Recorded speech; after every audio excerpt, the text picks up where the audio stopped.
Finalizando ya el curso de Sistemas de Información Geográfica aplicados al transporte urbano, hoy abordaremos el tema de cómo montar un sistema de información. ¿Cómo montar un SIG?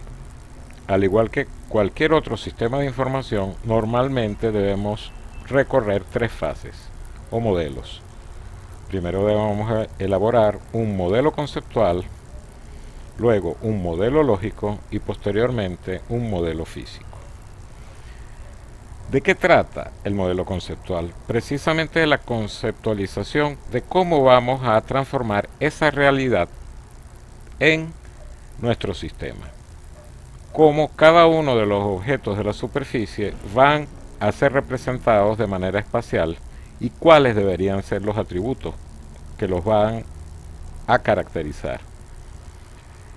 Para ello, obviamente, debemos tener clara la misión y con base a esto, determinar cuáles son los subsiguientes pasos para el desarrollo. En esta fase es en la cual abordamos el tema del diseño preliminar del SIG, y eso lo veremos en profundidad un poco más adelante. Después viene el modelo lógico, que ya corresponde a la fase en la cual se hace el diseño detallado de las tablas de datos, cuáles son sus formatos, cuántos campos tendrán y cuáles serán sus características.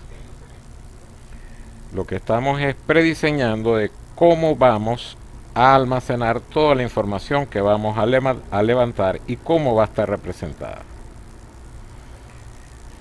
Esta fase y la anterior son independientes del software o programa que vayamos a emplear. Por último tenemos el modelo físico, en el cual ya hay una vinculación con el software, y es precisamente la que determina algunas características esenciales y tiene que ver precisamente con las potencialidades del software que estemos empleando. Ya en el modelo físico estamos creando la estructura de datos dentro del programa específico y comenzando a armar el modelo. Detengámonos un momento en esta parte del diseño preliminar del sistema. En primer lugar, debe estar claro que debemos tener una misión o objetivo. Sin ello, no sabemos qué hacer.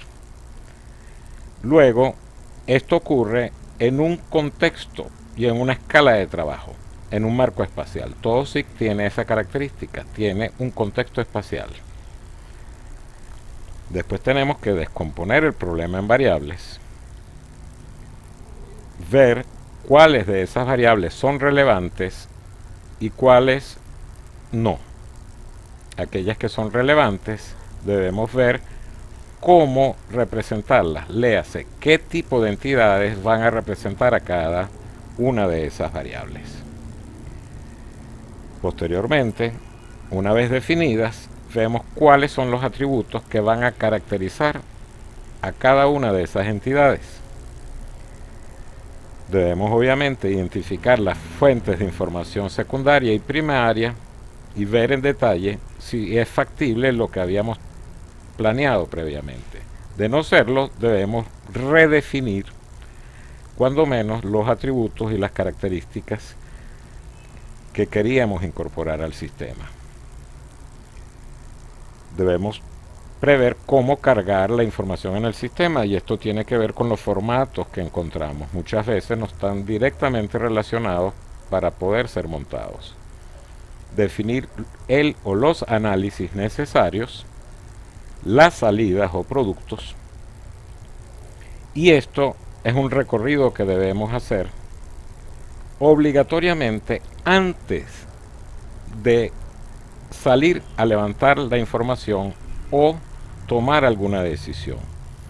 Este aspecto es clave, pues tiene que ver con la factibilidad, y normalmente se hace con un conjunto de expertos temáticos, y lo que estamos tratando de hacer es evaluar la factibilidad de montar el sistema e irlo ajustando por aproximaciones.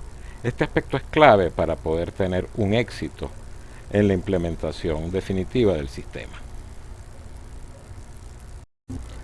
Para finalizar, veamos a continuación algunas consideraciones sobre el concepto de escala. En primer lugar, la escala es una medida de resolución de los datos. No se trata solamente de una escala espacial o gráfica. El detalle de los datos requeridos es directamente proporcional a la complejidad y tamaño del sistema. Y la escala a utilizar debe estar íntimamente ligada a los análisis previstos en el sistema. Por otra parte, es importante entender que el error está siempre presente y hay fuentes de posibles errores en los SIC, los cuales debemos tener en consideración. Hay error proveniente de las fuentes cuando estamos manejando información no actualizada. También tenemos errores correspondientes a cubrimiento aéreo o cartográfico. No siempre tenemos la información que queremos a mano. Hay errores derivados de la escala de los mapas, en particular si mezclamos más de una escala que proviene de diferentes fuentes.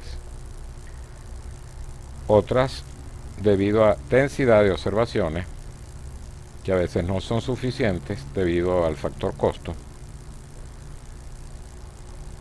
A veces la información tenemos que inferirla, no la encontramos de manera directa y eso involucra un error. Hay errores que vienen de los formatos de recolección,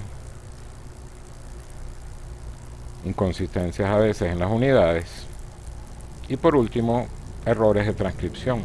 De hecho, muchas veces se recomienda poner a dos personas simultáneamente a vaciar una base de datos y después comparar ambas.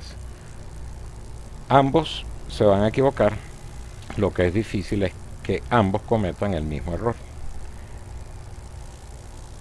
Y por último, hay errores derivados de los costos y de actualización que debemos de asumir. Tener toda la información disponible a mano y actualizada representa costos. Y muchas veces esto no está a mano a la hora de montar nuestro sistema. El hecho es que esto no es un sistema mágico. Estamos hablando de una herramienta muy poderosa con la cual podemos hacer muchísimas cosas, pero no podemos olvidar de que el error está siempre presente. Y es un aspecto clave a la hora de trabajar con sistemas de información. Con esto damos por cerrado este curso con la información correspondiente a enlaces, bibliografía y otros aspectos. Tendremos suficiente material para ampliar lo que hemos visto en este componente teórico práctico. Muchas gracias por su atención.